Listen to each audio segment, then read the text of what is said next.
नमस्कार। सामुद्रिक विज्ञान के इस अंक में एक बार पुनः आपका स्वागत है। दोस्तों, मैं हूं भास्करानंद डोभाल और आप देख रहे हैं हस्तरेखा का ये अंक, सामुद्रिक विज्ञान का ये अंक अपने ही पसंदीदा यूट्यूब के चैनल गो ब्लॉग्स में। एक सुंदर सी मेल हथेली, आप पुरुष जातक हैं और आपकी रियल हथेली मेरे सामने विवेचना के लिए आई हुई है। देखिएगा, एक ऐसी रेखा आपकी हथेली में है जो जीवन को नर्क की तरफ धकेलती है, मानी ऐसा संघर्ष पैदा करती है, ऐसी परिस्थितियां जीवन में लाती है कि जीवन बहुत ज्यादा संघर्ष में चला जाता है। ठीक है ना। और बहुत सारी परेशानियों को वो जन्म देती है। इसका वेग इतना तीव्र होता है कि आप कुछ भी करो ये संभलता नहीं है। तो सबसे पहले हम उसी लकीर पे जाएंगे और उसका उपाय आपको विधिवत तरीके से दे देंगे जिससे आपको उसका लाभ हो। दूसरा, जो आपने सवाल पूछे हैं उनका विधिवत तरीके से उत्तर और समाधान दिया जाएगा। देखिएगा, हथेली में ये निम्न मंगल का क्षेत्र है। ठीक है ना। आप देखेंगे आपके चंद्र क्षेत्र से निकलकर एक रेखा जिसको हम करियर और धन की रेखा कहते हैं, ये धीरे धीरे पूरी हथेली को पार करती हुई आगे बढ़ रही है। वहीं निम्न मंगल के क्षेत्र से देखेंगे एक रेखा यहाँ पे आके और हृदय रेखा पे भी मिल रही है और यहाँ पे गुणा का चिन्ह बना रही है। भले ही ये मस्तिष्क की रेखा और हृदय की रेखा के बीच में है, इसको अच्छा माना जाता है, लेकिन अच्छा तब माना जाता है जब ये स्वतंत्र हो, मानी निम्न मंगल से न निकला हो। निम्न मंगल से निकलने का मतलब होता है कि राहु मारक भाव में आ गया है और नेगेटिव अवस्था में है और आपको इसके दुष्परिणाम झेलने पड़ रहे हैं। जब राहु इस प्रकार से जाता है ये लकीर, तो सबसे पहले ये आपकी जीवन की रेखा को काटती है। तो जीवन की रेखा को जब ये काटती है तो सबसे पहली मुश्किल ये होती है कि जीवन में आपको कदम कदम पर मुश्किलों का सामना करना पड़ता है। फिर ये आपकी करियर और धन की रेखा को काटती है, तो पैसे रुपए को लेके, रोटी रोजगार को लेके, आजीविका को लेके ये भयंकर उतार चढ़ाव देती है। ध्यान से समझिएगा। फिर ये आपकी मस्तिष्क की रेखा को काटती है, तो जीवन में दिन रात कभी न खत्म होने वाला तनाव देती है, व्यक्ति को डिप्रेशन की अवस्था में ले जाती है, समस्याएं खड़ी करती है। फिर ये हृदय की लकीर को टच कर रही है। कहीं ना कहीं ऐसी स्थिति में रिश्तों का जो पूर्ण रूप में जो है सुख मिलना चाहिए, उस सुख से व्यक्ति को दूर करती है, कोई न कोई परिस्थिति खड़ी करती है जिससे व्यक्ति उन सुखों से दूर रहे। ठीक है ना। अब दूसरा चीज देख लीजिएगा आप, क्या क्या घटित होता है इसका। ये तो मुख्य चीजें मैंने लकीरों के काटने पे जीवन पे पड़ने वाला प्रभाव बताया है। अब ये यहाँ पे गुणा का चिन्ह बना रहा है। जब भी ये गुणा का चिन्ह बनाता है तो अगर आप व्यापार कर रहे हैं तो व्यापार में ऐसी घटना हो जाती है कि बड़ा नुकसान व्यक्ति को झेलना पड़ता है या व्यापार खत्म हो जाता है। यदि आप नौकरी कर रहे हैं तो कहीं ना कहीं ऐसी समस्याएं उत्पन्न करता है, ऐसी परिस्थिति ला देता है कि या तो आप जो है बड़ी मुश्किल से यहाँ वहाँ नौकरी कर पाते हैं, या आपकी जो है बढ़ोतरी नहीं हो पाती, या आप नौकरी से हाथ धो लेते हैं। दूसरा, अगर कहीं आप इन चीज़ों से बच गए या ये चीज़ें बहुत कम आपके साथ घटित हुई है, तो फिर ये कहीं ना कहीं ऐसी परिस्थितियां खड़ी करता है कि आप धन हानि का सामना आपको करना पड़ता, आपकी धन हानि होती है या आपके पैसे फंस जाते हैं, किसी को दिया या कोई भी परिस्थिति हो, आपके बड़ा अमाउंट फंस जाता है और बड़ा मुश्किल होता है उस फंसे हुए अमाउंट को बाहर लाना। तीसरा, अगर ये चीजें कम मात्रा में हुई हो आपके साथ, ठीक है ना, धन हानि नहीं हुई है या धन फंसा नहीं है आपका, फिर ये आपको कहीं न कहीं ऐसी स्थितियों में लाता है कि आप कर्ज के दलदल में फंस जाते हैं और ऐसा फंसते हैं कि उससे उबरना बहुत ज़्यादा मुश्किल हो जाता है, रास्ता नहीं मिल पाता है। अगर इस दलदल में आप फंसे हो और कहीं न कहीं देखिएगा ये कुछ और भी करता है। कुछ ऐसी परिस्थितियां खड़ी करता है कि कुछ लोग कर्ज में भी रहते हैं और कोर्ट कचहरी का कहीं ना कहीं उन पे मामला रहता है, चाहे खुद करवाए ये या कोई दूसरा करे, लेकिन कोर्ट कचहरी का मामला ऐसा रहता हो जो बहुत लंबा चलता है। उसके लिए आपको बहुत ज़्यादा दौड़ा भागी, धन का खर्च, परेशानियां उठाना, इस प्रकार की चीज़ें हो जाती हैं। ठीक है ना, कोर्ट कचहरी के मामले लंबित बहुत ज्यादा रहते हैं, ये इसको भी दिखाता है। दूसरा, आपका जो सबसे प्रिय हो, खासकर लाइफ पार्टनर हो या आप स्वयं हो या बच्चे हो, कोई भी किसी एक व्यक्ति के ऊपर रहस्यमय बीमारी घर कर जाती है, ये इस प्रकार मारक भाव में बैठा हुआ हो और कहीं ना कहीं जो है उसका उसकी तरफ से आप बहुत ज्यादा परेशान रहते हैं या खुद आपके ऊपर रहस्यमय बीमारी आ जाती है, पता नहीं चलता है कि बीमारी आई कहाँ से है, इसका इलाज क्या है और ये किस प्रकार से ठीक होगी भी या नहीं होगी। ठीक है ना, और कभी कभी तो ऐसा व्यक्ति उसी बीमारी में जो है अंतिम सांसें लेता है। मारक भाव का चीजें हैं और इसका प्रभाव तो जीवन पर पड़ता ही पड़ता है। ठीक है ना, तो इस प्रकार का आपका मारक भाव का राहु बैठा हुआ है। उसके साथ साथ देखेंगे आप, आपका जो बृहस्पति का पर्वत है ये शनि की तरफ झुका हुआ है।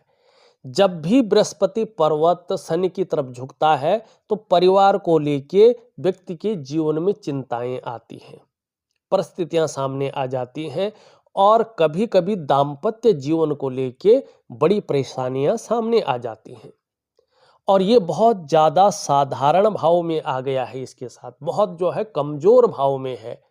तो जब ये कमज़ोर भाव में होता है, साधारण अवस्था में बैठ जाता है, तो व्यक्ति के अंदर भी साधारणता देने लग जाता है, सामान्य व्यक्तित्व की ओर व्यक्ति को ले जाता है। ठीक है ना, देखिएगा ये सबसे महत्वपूर्ण ग्रह होते हैं देवगुरु बृहस्पति, चाहे कुंडली में हो, हस्तरेखा में हो, जन्म पत्री में हो, सबसे महत्वपूर्ण ग्रह हैं ये। क्योंकि हमारा जो पौराणिक शास्त्र है उसमें इनको कई चीजों का कारक माना गया है जो मनुष्य के जीवन में सबसे अहम भूमिका निभाते हैं, सबसे जरूरी हो, ये उसका कारक है। ऐसे में आपके पास कितना भी ज्ञान हो, कितनी भी अच्छी नॉलेज हो, उसको इम्प्लीमेंट करने के लिए प्लेटफॉर्म नहीं मिल पाता है। अगर प्लेटफॉर्म मिल भी गया, आप उस प्लेटफॉर्म का फायदा नहीं उठा पाते हैं। ऐसे में ये कहीं ना कहीं इसके साथ राहु आ जाए और ये डिम अवस्था में आ जाए, खराब अवस्था में आ जाए, दबा हुआ ये पर्वत हो जाए, तो वैवाहिक जीवन का सुख नहीं मिल पाता है। कोई ना कोई परिस्थितियां खड़ी हो जाती हैं और वैवाहिक जीवन के लिए चिंताएं पैदा करता है। ऐसे में संतान को लेके भी ये चिंताएं दिखाता है। संतान का भी जो सुख है, देखिएगा संतान बहुत अच्छी होगी, अच्छे लेवल पे भी पहुंची होगी, लेकिन परिस्थिति ऐसी होती है कि ये आपसे दूर रहती है, चाहे अपने नौकरी के मामले में हो, अपने बिजनेस के मामले में हो, करियर के मामले में हो, कहीं ना कहीं आपको उसका साथ, उसका सुख उस प्रकार से नहीं मिलता है जिस प्रकार से आप कामना करते हैं। ठीक है ना, और पैतृक संपत्ति कहीं ना कहीं अगर बृहस्पति खराब है, उसके साथ राहु है, तो ऐसी स्थिति आती है कि आपको पैतृक संपत्ति को बेचना पड़ता है या पैतृक संपत्ति आपकी विवाद में फंस जाती है या पैतृक संपत्ति का आपको बहुत अच्छा फायदा नहीं मिल पाता है। और ऐसे में धन को लेके आप कितने भी सुदृढ़ हों, कितने भी जो है स्ट्रांग हो, लेकिन धीरे धीरे धन को लेके समस्याएं पैदा होती हैं और सभी प्रकार के जो सुख हैं जो मानव जीवन के लिए चाहिए ही चाहिए, बृहस्पति के कमजोर होने से, राहु के आ जाने से व्यक्ति उन सुखों का भोग ठीक से नहीं कर पाता है और ऐसी स्थिति में एक सही दिशा दिखाने वाला गुरु जिसको कहते हैं वो व्यक्ति को नहीं मिल पाता है और कहीं ना कहीं जीवन में बड़ा संघर्ष ऐसे लोगों को झेलना पड़ता है और अपने आप को कई बार ऐसे व्यक्ति अकेला महसूस करते हैं अगर इस प्रकार का विष योग बना हुआ हो तो। ठीक है ना, ये योग बनी हुई है आपकी हथेली में है और दोनों को मैंने दिखा लिया है, दोनों का मैं भले ही उपाय दूंगा लेकिन थोड़ा जो है समझ करके आपको चलना होगा। वहीं अगर हम केतु की तरफ जाएं, केतु में देखें बहुत सारी रेखाएं काट रही हैं इन मुख्य रेखाओं को। इसका मतलब है देखिएगा जीवन में कोई ना कोई चिंता बनी रहेगी, चाहे हल्की रहे लेकिन रहेगी। ये इस चीज को दिखाई दे रहा है और अभी कुछ समय तक यहाँ पे दिख रहा है 1 साल तक जीवन में संघर्ष की स्थिति भी दिखाई दे रही है। उपाय जरूर दूंगा, जरूर करें, कुछ ना कुछ लाभ जरूर होगा आपको। यहाँ पे अगर सभी उंगलियों का हम झुकाव देखते हैं तो सभी उंगलियों का झुकाव यहाँ पे बृहस्पति की तरफ है।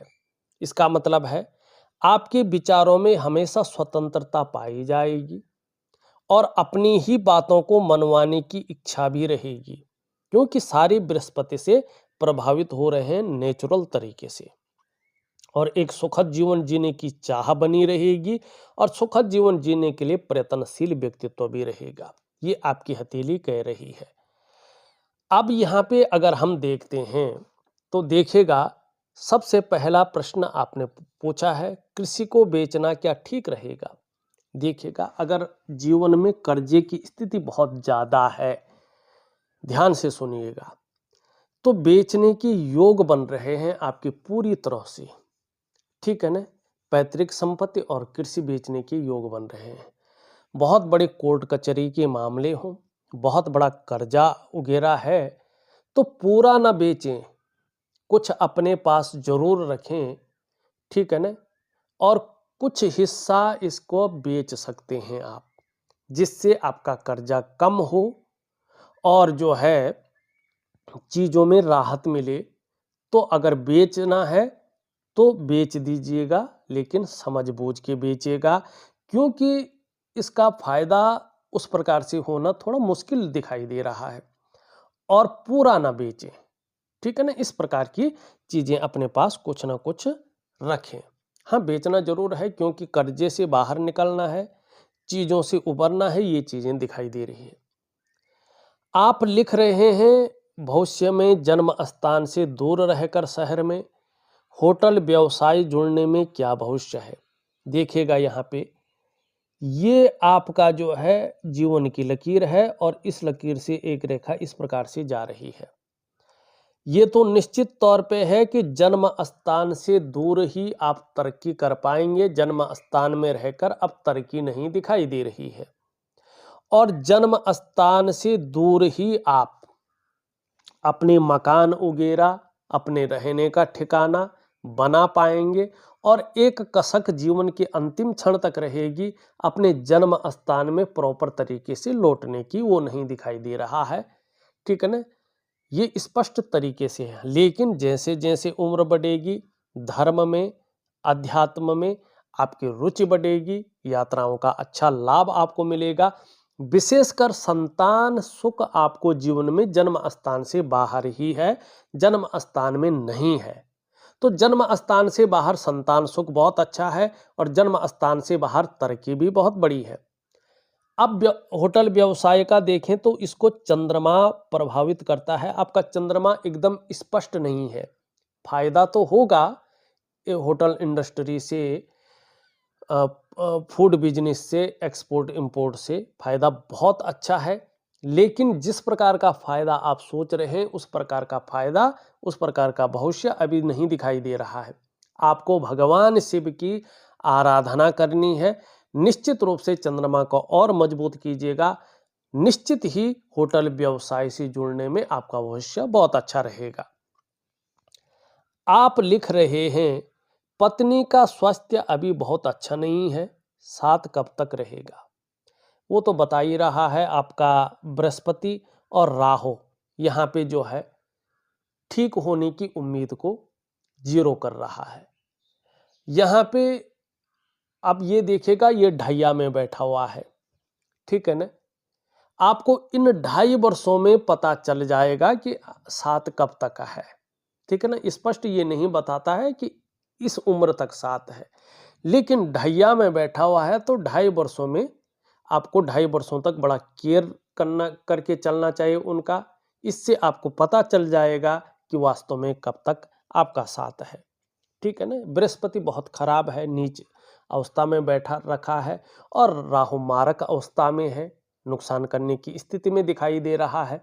तो 2.5 वर्ष ये आपके लिए बहुत जो है जरूरी है। आप आगे लिखते हैं, आपका जो है चौथा सवाल है, बेटा और बेटी आपकी दोनों हैं। बेटा आपका पूना में बहुत अच्छे जॉब में है, बहु बच्चे हैं। बेटी अकेली है, बड़ी है, राजस्थान में अधिकारी है। यदि पैतृक स्थान वो संपत्ति से हटना हो तो किसके साथ रहना ठीक होगा?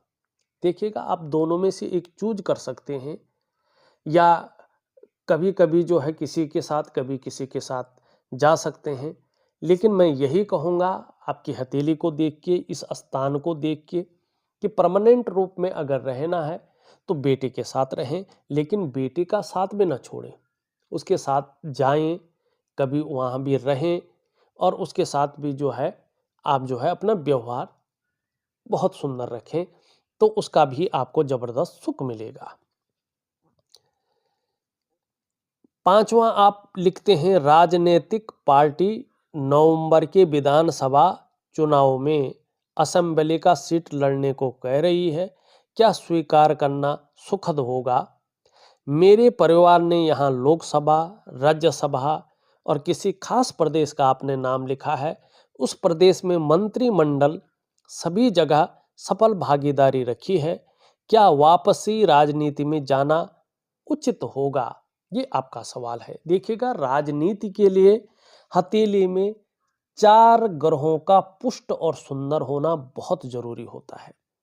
इसमें सबसे पहला होता है आपका निम्न और उच्च मंगल। आपके दोनों मंगल बहुत अच्छे हैं और जीवन पर इसका प्रभाव बेहतरीन रहेगा। क्या रहेगा? एक तो आपका जीवन में जो पराक्रम है वो बहुत शानदार है, एनर्जेटिक स्वभाव आपका बना हुआ है, जो भी आपसे मिलेगा वो कंफर्टेबल फील करेगा। और मंगल के कारण ये स्थिति स्पष्ट दिखाई दे रही है कि कैसी भी परिस्थिति आपकी जीवन काल में आ जाए, आप उन परिस्थितियों से भागेंगे नहीं, बल्कि डटकर उसका मुकाबला करेंगे और अंत में जीत हासिल आपकी ही होगी। उससे आप एक समय ऐसा आ रहा है कि निश्चित तौर पे उभर जाएंगे। राजनीति की जहां तक बात है, आपके दोनों मंगल राजनीति के लिए बहुत शानदार है। आपको सफलता की स्थिति में पहुंचाने वाला ग्रह दिखाई दे रहा है आपका मंगल। दूसरा मुख्य होता है आपका बृहस्पति। यहां पे देखेंगे तो मैंने पहले ही इसका विश्लेषण कर लिया है, आपका बृहस्पति बहुत खराब है, और खासकर शिक्षा का क्षेत्र है, इंजीनियरिंग का क्षेत्र है, चिकित्सा का क्षेत्र है, मैनेजमेंट का क्षेत्र है, वाणिज्य का क्षेत्र है, कानून का क्षेत्र है और राजनीति का क्षेत्र है। इन क्षेत्रों में अगर आप प्रयास कर रहे हैं या कार्य कर रहे हैं तो सफलता ना के बराबर है। तो राजनीति के लिए खासकर आपका बृहस्पति 100% मना कर रहा है कि राजनीति में अगर वापस जाते हैं तो न तो वो प्रतिष्ठा आपको हासिल होने वाली है और न ही वो जो है आपको सफलता हासिल होने वाली जिसके लिए आप जा रहे हैं। तीसरा ग्रह आपका सूर्य होता है राजनीति के लिए। यहां पे देखेंगे तो सूर्य बहुत ज्यादा कमजोर है, ठीक है ना। और सूर्य जो है राज्य का कारक है, सूर्य जो है सरकार का कारक है, सूर्य प्राण है। यहाँ पे सूर्य खराब है, राजनीति के लिए सूर्य अच्छा नहीं दिखाई दे रहा है। दूसरा, सूर्य इस अवस्था में बैठा हुआ है कि आप अपने जीवन काल में जितने प्रयास कर रहे हैं उन प्रयासों में आपको वो सफलता नहीं मिल पा रही है जो मिलनी चाहिए। आप जो मेहनत कर रहे हैं, जो परिश्रम कर रहे हैं, उसका जो पूरा श्रेय है, जो पूरा क्रेडिट है, वो आपको नहीं मिल पा रहा है। जो आपके अंदर क्वालिटी है, जो आपके अंदर योग्यता है, उस प्रकार से चीज़ें उभर कर नहीं आ पा रही हैं, निखर के नहीं आ पा रही हैं। अगर मैं कहूँ, एक सहजता से, एक सरलता से आपको एक रास्ता नहीं मिल पा रहा है कि वास्तव में करना क्या चाहिए और किस तरफ जाना चाहिए। और इसकी वजह से सूर्य के आपके जीवन के तमाम आयामों पे प्रभाव पड़ रहा है। कहीं ना कहीं आपका जो शारीरिक स्वास्थ्य है, जो जीवन की वास्तविक खुशहाली होती है, आपके जीवन में जो उत्साह होना चाहिए, जो ऊर्जा होनी चाहिए, ये चीज़ें बिखराव की स्थिति में आ रही हैं। तो राजनीति के लिए आपका सूर्य और आपका बृहस्पति मना कर रहा है, आपको राजनीति में नहीं जाना चाहिए। ठीक है ना। यहाँ पे आपका चंद्रमा भी बहुत ज़्यादा मायने रखता है। चंद्रमा चंद्रमा आपका जो है चौथा ग्रह है, ये 4 ग्रहों में चौथा ग्रह है। चंद्रमा बहुत ज़्यादा वीक नहीं है, ठीक है ना। लेकिन राजनीति के लिए जिस प्रकार से इसका पुष्ट और सुंदर हो जाना चाहिए था, ये उस प्रकार से भी नहीं है। तो कहीं ना कहीं केवल एक ग्रह के पुष्ट होने पर राजनीति में सफलता नहीं मिलती है, आपको राजनीति में नहीं जाना चाहिए, ये आपकी हथेली स्पष्ट तरीके से कह रही है। अब अगर हम बात करें आपकी हथेली का विश्लेषण करने की, तो यहाँ पे देखेंगे ये उंगली पूरी तरह से झुकी हुई है इस उंगली की तरफ। जीवन में धार्मिक भावनाएं बहुत अच्छी रहेंगी, ईश्वर में विश्वास बना रहेगा और अपने आराध्य के प्रति समर्पण की भावना भी रहेगी। ये उंगली पूरी तरह से झुकी हुई है इस तरफ, तो कहीं ना कहीं जो है बहुत ज़्यादा भागा दौड़ी वाला काम, जो शरीर को निचोड़ दे, इस प्रकार का कार्य नहीं दिखाई दे रहा है। अब ज़्यादातर जो है या तो मस्तिष्क से करने वाला काम या थोड़ा सा जो है हल्का फुल्का शारीरिक और मानसिक काम दिखाई दे रहा है जिसमें आपको फायदा हो। ये दोनों के बीच में गैप है, ये जीवन काल के 35वें वर्ष तक प्रभाव देता है धन के मामले में। या तो 35वें वर्ष तक धन के मामले में संघर्ष रहा होगा, या खर्चीला स्वभाव रहा होगा, या धन के महत्व को पूरी तरह से समझ नहीं पाए होंगे। ये 3 चीजों में एक या 2 चीज निश्चित तौर पे रही होगी। इस उंगली का पूरी तरह से झुकना इस तरफ बताता है कि यश पाने की इच्छा, नेम फेम पाने की इच्छा और अपने कार्यों में विस्तार पाने की इच्छा बनी हुई है, आगे जाके इसका लाभ होगा। यहाँ पे देखेंगे तो दोनों उंगलियां बराबर हैं और दोनों मिडिल फिंगर से छोटी हैं। धन और यश की भूख है आपको, पैसा और सम्मान बहुत जरूरी हो गया है आपके लिए, और अभी जीवन का मुख्य लक्ष्य भी यही दिखाई दे रहा है।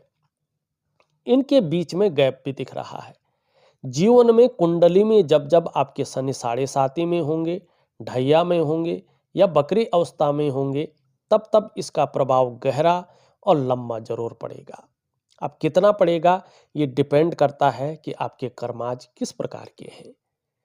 ये उंगली पूरी तरह से झुक रखी है इसकी तरफ, धन कमाने की ललक जबरदस्त बनी हुई है और ये इसके पहले पौरों तक पहुंच रही है। तो आपकी कम्युनिकेशन स्किल्स बहुत अच्छी रहने वाली है। अपने बलबूते पे कार्य करने वाली जो क्षमता है, उसके कारण जीवन में सफलता की प्राप्ति भी आपको होने वाली है। एक सुखद जीवन जीने की चाह बनी हुई है और सुखद जीवन जीने के लिए प्रयत्नशील व्यक्तित्व यहाँ पे दिखाई दे रहा है। यहाँ पे देखेंगे तो आपकी हृदय रेखा है जो बृहस्पति की ओर जा रही है। निश्चित तौर पे देखा जाए तो महत्वाकांक्षाएं बढ़ती हुई दिख रही है, आगे बढ़ने की सोच हावी हो रही है और इसके लिए इन किन प्रकारेण जो भी हो सकता है वो करने को भी आप तैयार हैं। मस्तिष्क रेखा यहाँ करियर और धन की रेखा के साथ मिलकर ऊपर जा रही है और सूर्य का प्रभाव पड़ रहा है। कहीं ना कहीं जीवन में फैलाव हो जाए, विस्तार हो जाए, प्रसिद्धि की प्राप्ति हो जाए, ये मन इस थीम पे चल रहा है और करियर में स्टेबिलिटी आए, धन में स्थायित्व आए, उस तरफ आपका जो है ये मस्तिष्क ले जा रहा है। जीवन रेखा के बारे में मैंने पहले ही आपको बता दिया है और आगे चलकर इसका लाभ भी होगा। करियर और धन की रेखा स्पष्ट है, बड़ी सुंदर है, लेकिन जब ये इस प्रकार से उंगलियों को पार कर लेती है तो जीवन में करियर और धन को लेकर संघर्ष की स्थिति देती है। ऐसे में दो चीज़ें जरूर करें। एक तो दिव्य सूर्य क्रिया और दिव्य योग ध्यान क्रिया ऐसे लोगों को प्रॉपर तरीके से करनी है, चीज़ों को बैलेंस अवस्था में लाने के लिए। कार्य के प्रति जुझारूपन जरूर है। जिस कार्य को हाथ में ले लेते हैं, जब तक पूरा नहीं होता तब तक छोड़ते नहीं हैं। घूमने फिरने के भी अच्छे शौकीन दिखाई दे रहे हैं। लेकिन यहाँ पे शुक्र तो बहुत अच्छा है, शुक्र में कोई कमी नहीं है, लेकिन बृहस्पति के कमजोर होने से इसका जो फायदा आपको मिलना चाहिए वो फायदा उस प्रकार से नहीं मिल पा रहा है। इन दोनों के बारे में मैंने बता दिया है, इसके बारे में बता दिया है। शनि की स्थिति देखें तो बेवजह की चिंताएं दिखाई दे रही है, या ऐसी कोई ना कोई वजहें बन रही हैं जो थोड़ा तनाव दे। दिव्य योग ध्यान क्रिया जरूर करें। सूर्य के बारे में हमने बता दिया है, लेकिन सूर्य में आप अगर देखेंगे तो इस प्रकार से जो है यहाँ पे चीजें बनती हुई दिखाई दे रही हैं। आगे अगर आप सही निर्णय लेते हैं तो आप कहीं ना कहीं धनाढ्य व्यक्तियों में एक व्यक्ति होंगे, और जीवन में जो आपकी नॉलेज है वो निखर के आएगी, और जीवन का जो बुढ़ापा काल है, आने वाला जो समय है, वो आपके लिए सुख और सौहार्द लेके आएगा। ये बहुत अच्छी चीजें दिखाई दे रही है। बुध थोड़ा कमजोर स्थिति में आ रहा है, तो इसके लिए हरी सब्जी है, हरे फल हैं और हरी दालों का सेवन जरूर करें। बहुत अच्छी रेखाएं हैं। ऐसी स्थिति आ रही है कि अंतिम समय तक अपने हाथ का पैसा अपने पास रहेगा। चंद्रमा हल्का डाउन है, इसके लिए छोटा सा उपाय दे रहा हूं, जरूर करें, आपको बहुत अच्छा लाभ होगा। देखा जाए तो मैंने आपकी हथेली का पूरा विश्लेषण करके आपको बता दिया है, और जो उपाय है वो विधिवत तरीके से लिख करके और ऑडियो के माध्यम से भेज रहा हूं। आप करने की कोशिश करें, निश्चित ही आपको लाभ होगा। अगर कोर्ट कचहरी के मामले बहुत ज़्यादा लंबित हैं, कर्जा बहुत ज़्यादा है, जीवन में सुख बिल्कुल नहीं मिल पा रहा है और संघर्ष हावी हो रहा है, तो इसके लिए मैं एक साधना आपको दे रहा हूं, आप जरूर करें।